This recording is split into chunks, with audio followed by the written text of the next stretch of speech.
So it's my true honor to bring up his best half, my dear friend and an incredible woman, Mrs. Nancy Needham Shirek.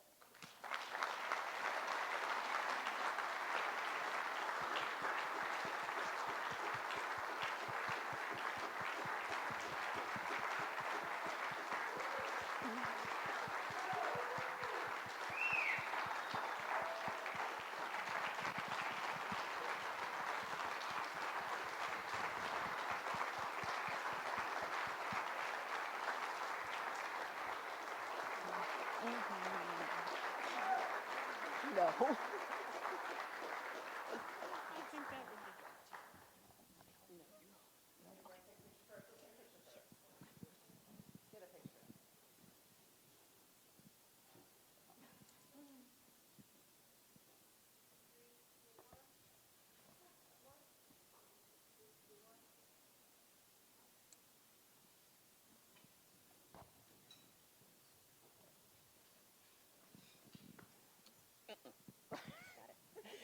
No, I want you to hold it. You want me to hold it? I can barely talk, let alone talk and hold a microphone. But I got you. so thank you. This is an incredible honor. As someone referenced, Jon turned this honor down so many times and always saying, no, there's too many other people out there who are so much more deserving than I am. But here we are. So I was in television news for more than 20 years, but I was always behind the scenes, telling people what to say. In Bill Nigut's case, I was telling him to stop talking. And as some of you know, I can still write a pretty good news release from time to time. But having to speak on Jon's behalf, the poet himself, it's terrifying. And part of me hopes this floor will just open up and swallow me right now. But here we are. So I went in search of courage and inspiration, and I went to the source. No, not that source. I found it in Jon's own words. This is part of what he wrote in his last WXIA annual employee assessment. These are Jon's words. This is the last time I'll be writing a self-assessment, and I was thinking not about career goals, but about career dreams come true. In the summer of 1972 in Florida, I had no idea what to do. I was about to enter my junior year of college and had to declare a major. For months, I agonized. I thought I was deciding what the rest of my life would be, which, as it turned out, was exactly what I was doing. Then in August, I was flipping through the University of Florida catalog, and I turned a page and I saw it. UF offered a course of study leading to a degree in broadcast journalism. Was that real? Since childhood, cue the picture.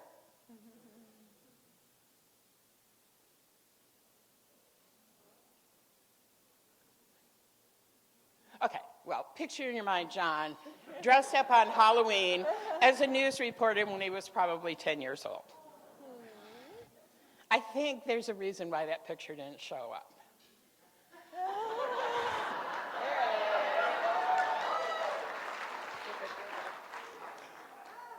There he is. I fully expect lightning to strike right now. Since childhood, I had been fascinated with current events and news coverage. I was thirsty for information and insight and context. And when I turned the page of that catalog for the first time, I realized what I should have known all along.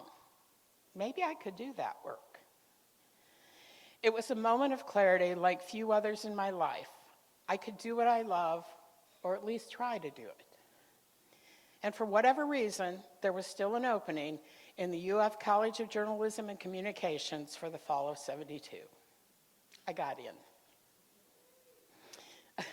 Within the next few months, while going to classes, I was working as a reporter at a newspaper, a radio station, and a television station. Overachieve much, John? Breathing deeply, the sheer joy of doing what I love, learning along the way how to do it better and better, looking up to those who did it all so well. When I graduated in 1974, the Jacksonville television station where I had worked for a year kept me on, and I had the chance to do everything that there was to do: reporting, shooting, editing, producing newscasts, working the assignment desk, anchoring, hosting, and more. Then in 1980, I started at 11 Alive. The news director gave me my choice of two openings: weekend producer, weekday reporter, or Thursday through Monday reporter. I picked reporter. Day after day, I have poured all of myself into this work, trying to clear the bar set by some of the greatest journalists of any generation, here and across the country, on the staff and in management.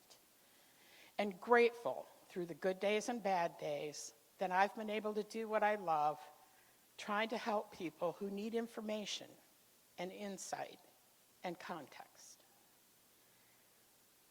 Sometimes offering inspiration, but always, always trying to make my best better for them.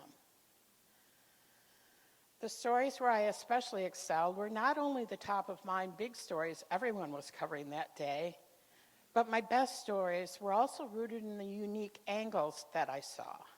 I dug into those angles and advanced the big stories. And my best stories were also the seemingly minor ones that most of us might miss. But they were major stories to the people involved, and they were stories that speak to all of us. What people want from us is not just to reflect their world back at them and confirm some of what they already know, but I believe that beyond those popular condemnations of fake news, people still do turn to us wanting to find out what they don't know, what they realize they need to know, and what they hope and expect they will find out for themselves and their families every time they come to us. That's what I've always tried to do in my work, to present stories people need and present them in new and better ways, for people looking for clarity about their world. This year, surpassing 50 years at this and going strong, I had another one of those moments of clarity. This time I knew I was now going to say goodbye with a smile and a grateful heart to the career I have loved. On behalf of Jon, our family, our dear friends who are here with me tonight, and oh so many colleagues of Jon's and mine, and from the bottom of my heart, thank you for this incredible honor.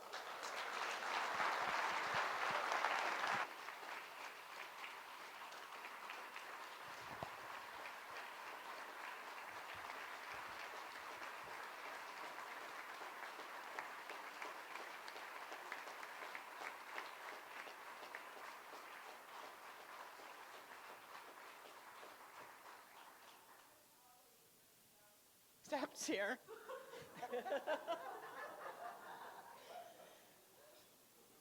I hear all these wonderful stories about Jon's compassion, his calmness, his demeanor, and they're all true.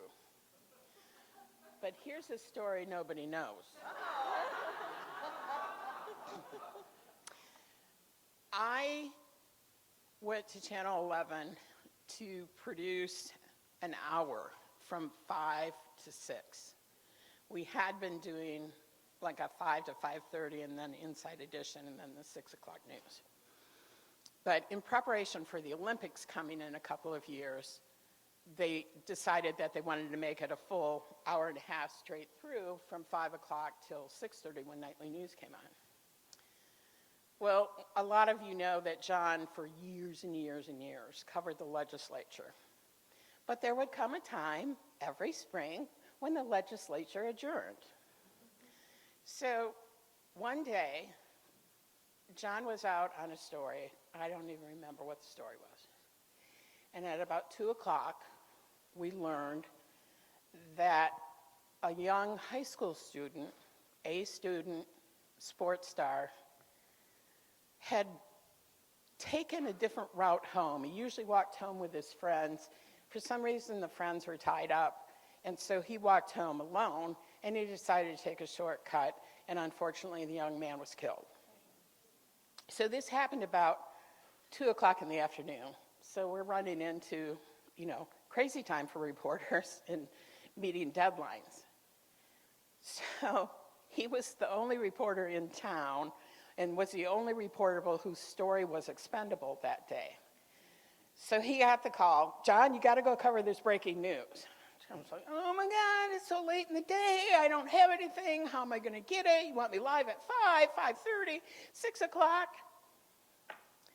So he was on the phone with the 6 o'clock producer. He was always in the 6 because of the legislature, and those stories always aired at 6. So he gets done with talking to the 6 o'clock producer, and she says, okay, hold on, Jon, you have to talk to Nancy. You're the lead of the 5.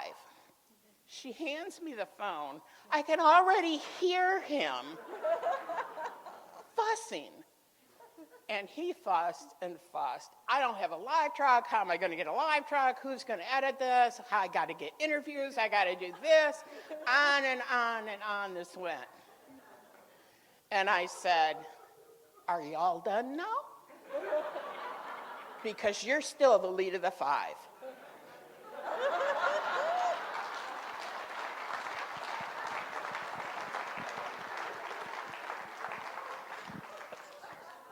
Thank you. Thank you.